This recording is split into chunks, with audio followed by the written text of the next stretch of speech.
નમસ્કાર મિત્રો, આજના સમાચારમાં તમારું સ્વાગત છે।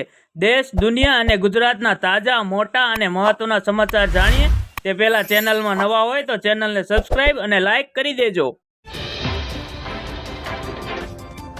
આગળના મહત્વના સમાચારની વાત કરીએ તો ગુજરાત સરકાર દ્વારા રાજ્યમાં બાગાયતી ખેતીના વિકાસ માટે વિવિધ પ્રોત્સાહક યોજનાનો અમલ મૂકવામાં આવી છે।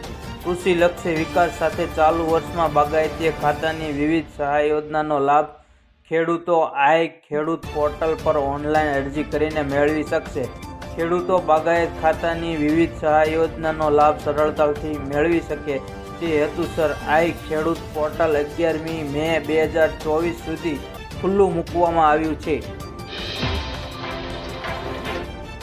આગળના મહત્વના સમાચારની વાત કરીએ તો 13 રાજ્યના મોટાભાગની સ્કૂલમાં બાળકોની ઉપસ્થિતિમાં જ અમુક શિક્ષકો તેમજ આચાર્યો મસાલાનું સેવન કરે છે તે બાબતે સ્કૂલ ઓફ કમિશનર કચેરી દ્વારા સ્વીકારવામાં આવી છે અને તેના દ્વારા તમામ જિલ્લાના ડીઈઓ મારફતે સ્કૂલોને જણાવ્યું છે કે બાળકો સ્કૂલમાં જીવન ઘડતરના પાઠના બદલે વ્યસન કરવાના પાઠ શીખીને જાય છે તે શિક્ષક જગત માટે ખરાબ બાબત કહેવાય। જેથી હવે જો કોઈ પણ શિક્ષક ચાલુ ક્લાસે મસાલાનું સેવન કરતો પકડાશે તો તેના વિરુદ્ધ ફોજદારી ગુનો નોંધાશે। આગળના મહત્વના સમાચારની વાત કરીએ તો 15 માર્ચ સુધીમાં તમારું પેટીએમ ફાસ્ટેગ બદલો, નહીં તો ડબલ ટોલ ટેક્સ ભરો। NHAIએ જારી કરી નોટિસ।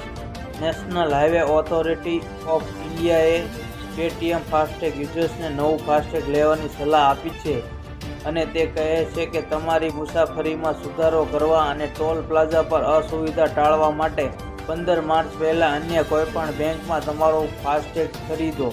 13 માર્ચ બુધવારે જારી કરાયેલા એક સત્તાવાર નિવેદનમાં કહેવામાં આવ્યું છે કે આનાથી મુસાફરો રાષ્ટ્રીય ધોરીમાર્ગો પર મુસાફરી કરતી વખતે દંડ અથવા ડબલ ચાર્જથી બચી શકશે।